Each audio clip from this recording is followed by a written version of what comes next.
Oi, você que me assiste, Deus abençoe todo o teu dia no nome de Jesus.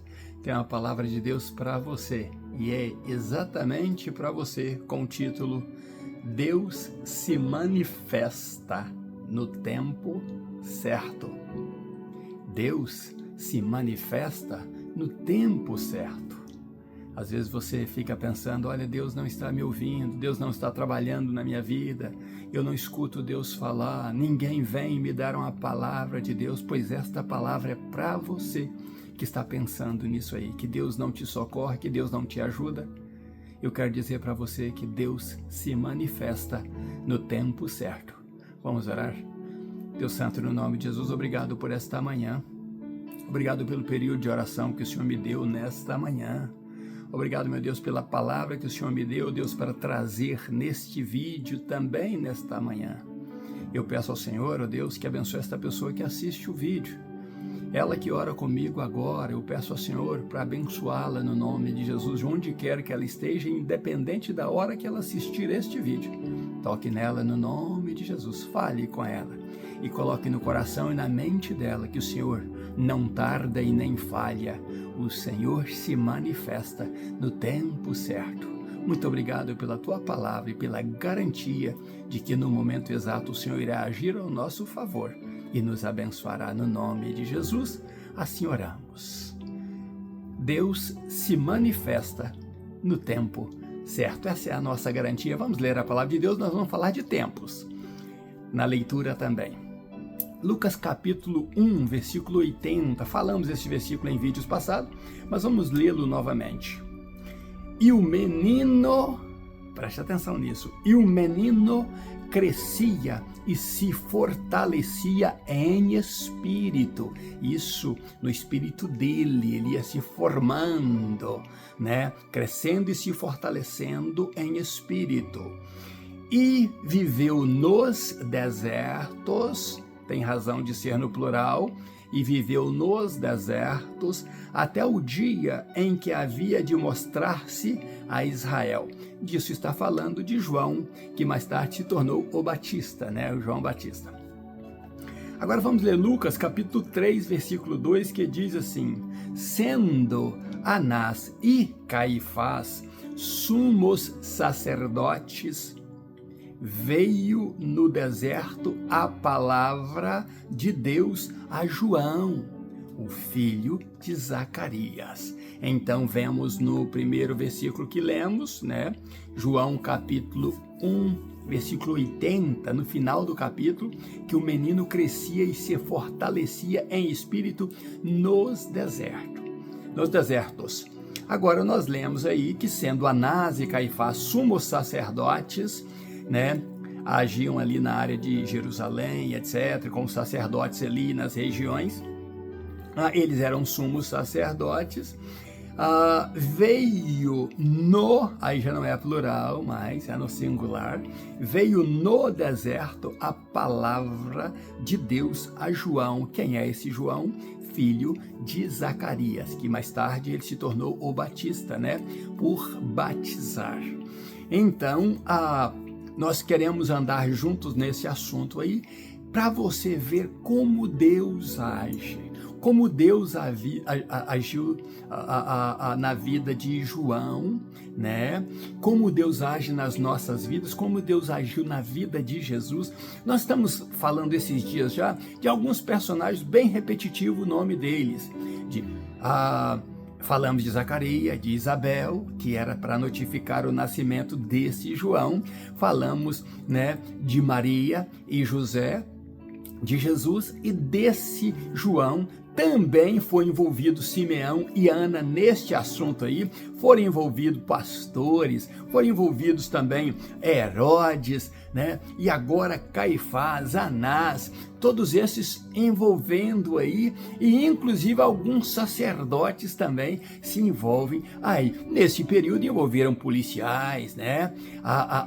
Para fazer algum trabalho ordenado. Envolveu também magos, né? Que saíram, estudiosos que saíram lá para ver onde nasceria o novo rei. Então tem muita gente envolvida nesse assunto. Sabe por quê? Porque na nossa vida também é assim.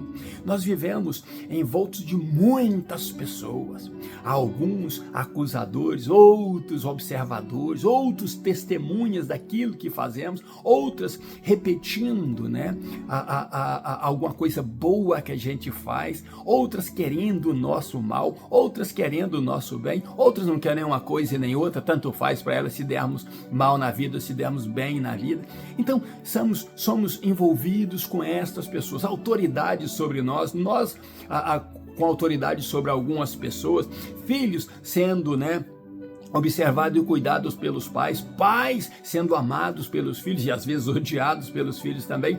Então, o nosso mundo ele é muito complexo, tem muita gente, mas nós temos a certeza absoluta que Deus está observando todos os passos da humanidade. E disso nós vamos falar. Deus se manifesta no tempo certo. Que tempo era esse? Começamos falando desse tempo de um sacerdote que estava lá, né, para oferecer o sacrifício ali, oferecer a queima de incenso ali e orar e tal. Um povo que estava do lado de fora orando por esse sacerdote, o nome dele é Zacarias, e a nossa história começou com este Zacarias.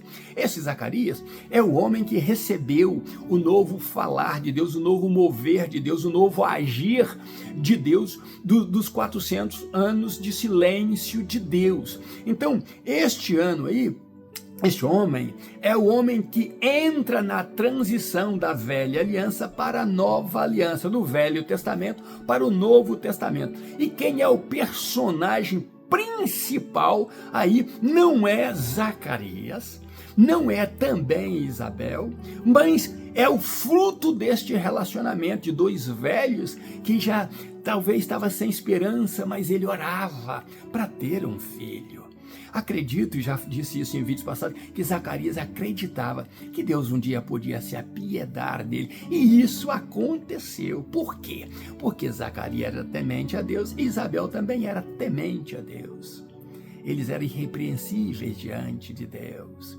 E Zacarias, ele tinha um respaldo da multidão que gostava dele, por ele ser esse homem de bom. Quando ele foi lá para oferecer o incenso, o que aconteceu? Uma multidão que gostava dele estava ali orando do lado de fora, esperando a saída dele, né, do templo. Interessante isso é que o título que nós repetimos é que Deus se manifesta no tempo certo. Então, no tempo certo, Deus fala com Zacarias. No tempo certo, Deus manda a bênção para Zacarias. E Isabel, então, fica grávida. No tempo certo, o mesmo anjo que por 6 meses de intervalo, basicamente, deixa Zacarias ali com aquela palavra de bênção. Zacarias fica mudo, não pode falar, mas Isabel está grávida. No tempo certo, o mesmo anjo vai falar com Maria. E quem era Maria? Era uma jovem, né, comprometida com José.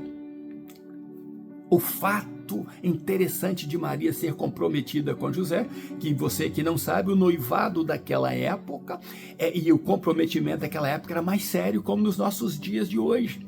Então Maria só não se deitava com José, mas se porventura fosse quebrar aquele noivado, era como se considerasse um divórcio. Né? Havia documentos, havia comprometimento ali, e eu estou dizendo isso para você saber a seriedade que foi em Maria ter recebido ali com graça, né? Ter aceitado a vontade de Deus na vida dela. Quero dizer para você que Jesus correu risco desde o ventre. Desde a sua gestação ali, né, de Deus colocar ali dentro de Maria o seu filho, Jesus já corria risco. E eu vou te dizer por quê. Primeiro que eu disse, Maria era comprometida com José. Era o tempo certo de Deus, do filho dele, o verbo, se fazer carne e habitar entre nós. Mas Maria era comprometida, e quando José se dá o fato de Maria estar grávida, José amava tremendamente, mas José também era um grande homem de Deus, um homem decente, amado. Moravam ali em Nazaré. O que ele faz é o seguinte: eu não quero ver Maria sofrer. E ele não entendia ainda o plano de Deus e a gravidez dela. Então a Bíblia diz que ele tenta se ocultar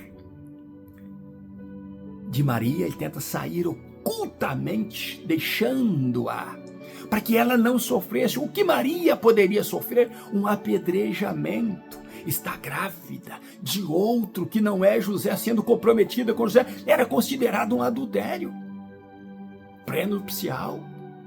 E o que ia acontecer é que ela seria então apedrejada. Então José resolve assumir a culpa. Eu saindo, ela não será maldita no meio do povo. Eu assumirei a culpa. Todo mundo irá me culpar de ter abandonado Maria. Mas ela não morrerá apedrejada. Ela não sofrerá danos.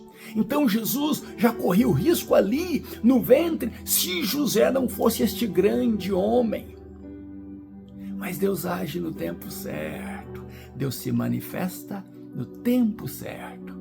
E então Deus vai lá e diz para José, manda o anjo dizer a José: não, o que está nela não é de outro homem, é do Espírito Santo de Deus. Volta e assume a tua esposa.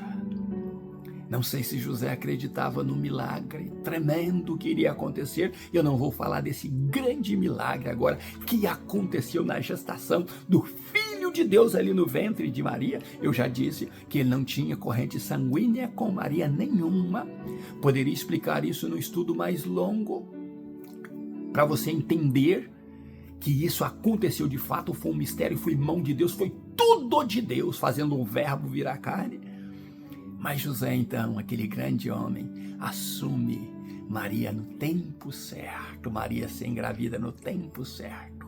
E entra, como eu disse ali, um governo ali que exige no tempo certo, que Maria estava quase para dar à luz, que José tinha que ir a Belém. Viajar possivelmente uma semana de viagem, para chegar a Belém para se alistar, como Maria estava grávida. Ele então não quis que deixar Maria, e levou Maria com ele. Mas por que ia acontecer? Porque era o tempo certo de Maria ir para Belém, porque Belém era o lugar certo de Jesus nascer. E também ali não tinha hospedaria, porque era certo que o cordeiro nascesse no pasto, lá na manjedoura. Deus se manifesta nos tempos certos. Então, José, ali com Maria, tem Jesus, né? E vocês podem perceber que ele fica ali em Belém para então, no tempo certo, no 8º dia, levar Jesus para ser circuncidado, volta para Belém, espera o momento de levar Jesus para ser apresentado no tempo certo, no número de 40 de nascimento do bebê. Acredito que ele volta para Belém. Mas, então, Herodes se sente traído pelos magos e diz o seguinte, Herodes o Grande: pega na Judéia, começando de Belém, porque ele sabia que o Cristo, o rei nasceria em Belém. Então pega toda essa região, que eu não quero erro, e mate todos os bebês de 2 anos para baixo, porque ele imaginava, ele já nasceu, ele pode ter alguns meses, estes magos me traíram. E então ele pega de 2 anos para baixo, na soma dele, e diz: vai morrer todo o bebê. E então o anjo fala com José: José, pega a criança urgente e vá para o Egito. E José sai à noite com Jesus para ir para o país certo, para o local certo, no momento certo. Imaginamos 20 e tantos dias de viagem, a 30 dias, para chegar lá no Egito. E ficou lá o tempo certo. Mas e do outro lado estava João, que havia nascido 6 meses mais velho que Jesus, estava também dentro do tempo para morrer. E aí nós lemos que o menino crescia, mas crescia lá nos desertos. Eram 3 desertos. deserto de Zif, deserto de En-Gedi e o deserto perto do Mar Morto, ali no entorno do Mar Morto. E então, lá era mais difícil para encontrar, lá já estava longe dos olhos de Herodes. E este foi a maneira certa e o local certo de Deus também mandar que João fosse para lá, fazer um jeito dele ir para lá e crescer, até o tempo que pudesse ser manifesto, se mostrar a Israel. E vemos que então, no tempo certo, a palavra de Deus não vai lá nos desertos, vai lá no deserto, que eu acredito que era ali perto do Mar Morto. E então levanta João para João se mostrar no tempo certo, na hora certa. Jesus já havia voltado do Egito, já estava vivendo em Nazaré, na cidade certa, porque ele deveria ser chamado de Nazareno, por isso ele precisou crescer ali, porque Deus faz tudo certo, do jeito certo, e não vai ser diferente na minha vida e na sua jamais. Deus nos leva bem a sério. Por isso que você deve levar, e eu devo levar Deus muito a sério, porque ele sempre se manifesta no tempo certo. João se manifesta ali e se manifestou com tamanha influência que começou então a notícia sobre João chegar em Jerusalém, chegar nas cidades vizinhas, e isso tumultuou ao ponto dos judeus de Jerusalém um dia mandar perguntar a João se ele era o Messias, se ele era o profeta Elias, ou se ele era um outro profeta. E João diz exatamente o que eu estou te dizendo. Não, eu não sou nenhum deles.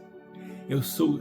então eles apertaram e perguntaram, nós temos que levar uma resposta para o povo de Jerusalém, para os judeus de Jerusalém. Eles querem saber quem você é, você tem que saber. E se você não é de nenhum dos três, por que você batiza então? Você, tipo assim, você não tem autoridade para batizar? E João disse, sim, eu tenho autoridade para batizar, porque eu sou a voz do que clama no deserto, eu sou a profecia de Isaías, que foi profetizado que eu prepararia o caminho desse que vocês procuram, que vocês esperam, que vocês aguardam. Eu vim para preparar o caminho dele, mas eu não sou digno de carregar as sandálias dele. Eu vou dizer para vocês o seguinte, vocês veem a notícia que eu prego e batizo com água, mas deste de quem eu estou falando, que eu não sou digno de carregar as sandálias, de amarrar as sandálias dele, ele sim batizará com Espírito Santo e com fogo. Ele tem a pá na eira, ele vai trabalhar o trigo, ele vai lançar a palha no fogo que arderá para sempre. É esse que vocês buscam, é esse que vocês querem ver, não sou eu que vocês querem ver. Vocês estão falando com a pessoa errada, supondo que eu seja Messias. Não, esse sim virá após mim. Eu só estou preparando o caminho para ele, porque ele será manifesto a vocês no tempo certo. Ah, que maravilha! Foi João poder dizer isso a eles.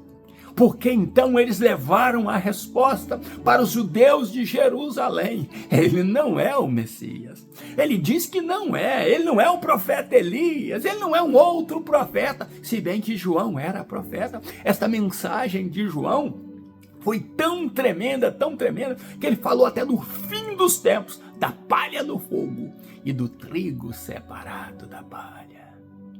João falava de mim e de você naquele tempo. E eu e você, tanto quanto Jesus se manifestou no tempo certo, porque Deus quiser assim, eu e você estamos vivendo o tempo certo também. O tempo certo de Deus, para manifestar a glória dele, o poder dele na nossa vida. para mostrar que nós não estamos fora do tempo e nem fora do espaço. Todos os nossos dias são contados, as nossas horas, os nossos segundos são contados nas mãos do Senhor, são contados na glória. Deus observa você e eu tanto quanto observou João Batista. Deu suprimento para João Batista, deu socorro para João Batista, o protegeu de Herodes. Muitas outras crianças morreram ali, muitos outros bebês morreram ali. Mas Jesus foi levado para o Egito, porque o anjo agiu na hora certa, e José também, com Maria, protegendo os dois, protegendo o Filho de Deus. Da mesma forma que Deus confiou em Maria e em José para cuidar do filho dele, do Filho do Altíssimo, e eles cuidaram bem. Deus confiou em João de ir fazer o trabalho correto, de pregar a mensagem correta. João pregava a mensagem mais maravilhosa que você possa imaginar. E as pessoas ouvindo João se convertiam, se arrependiam dos seus pecados e eram batizados depois do arrependimento. Parece que está faltando muito disso hoje. Parece que está faltando pregadores como João Batista, que não se embeleza para subir num púlpito, mas que usa simplesmente pele de camelo sobre o corpo, um cinto de couro, uma barba talvez longa, comendo gafanhoto e mel silvestre, vivendo, bebendo água do Jordão. E Deus cuidando dele, porque ele tinha que ser manifesto a Israel, e foi manifesto na hora certa, no tempo certo. Você e eu então vivemos preocupados. Ah, Deus, mas a bênção está demorando chegar, a oração está demorando ser ouvida, a enfermidade que eu orei ainda não foi curada. Deus, eu pedi ao Senhor para operar na minha vida e o Senhor ainda não fez. Senhor, porque o Senhor está atrasando, porque o Senhor não está me ouvindo. Ah, sabe de uma coisa, não desconfie de Deus, porque Ele confia na tua fé e Ele não despreza a tua fé. Não desconfie que Deus está atrasado, que Deus te esqueceu. Ele tem o jeito de Deus no seu agir. Ele é soberano. Não é Ele que está sujeito ao tempo, é o tempo que está sujeito a Ele. E o teu tempo e o meu tempo, Deus tem registrado na sua mão. O momento dele agir não é o nosso, mas na hora que ele agir, no tempo certo, ninguém poderá impedir. O Senhor, desde o princípio da criação, ele comanda. No meio da criação, ele comanda. Até o fim desta criação, ele estará também no comando, está sempre no comando. Quando você ora, você tem tempo para orar, você fala ontem, mas ontem para Deus é hoje. Você fala hoje, mas hoje para Deus é hoje. E você fala no futuro, mas para Deus o futuro é hoje. Ele é eterno. Ele não tem variação de tempo, de dúvidas, de fortaleza e fraqueza. Deus é imutável. Ele foi ao nosso dizer. Ele é ontem, Ele é hoje e Ele é eternamente. Então que você e eu precisamos acreditar que pode parecer confuso as nossas orações, os nossos pedidos, e de que Deus talvez no nosso pensamento não está nem aí para nós. Mas não se preocupe nem pense assim. Ele confia de que você irá esperar, de que você irá confiar nele, como ele confia de que você irá confiar nele, porque a palavra dele não volta vazia. O que nós temos é que agradar ao Senhor, buscar ao Senhor e dizer: Senhor, eu sei que eu sou apressado, que eu sou precipitado, que eu quero as coisas sempre para agora, mas opera na minha vida e manifesta o teu querer no tempo certo, terminando eu vou dizer a você que Deus se manifesta no tempo certo. Ele ouviu o que você disse. Ele sabe o que você disse. Ele sabe o que você e eu precisamos. E Ele está agindo a nosso favor. Que Deus te abençoe e te guarde no nome de Jesus. Ainda na minha meditação, longas horas, graças a Deus. Já passo talvez de 8 a 9 horas de meditação. Buscando ao Senhor. Um abraço meu, pastor Rivo Martins, e até amanhã. Se Deus quiser, no nome de Jesus. Seja abençoado você e família em nome de Jesus.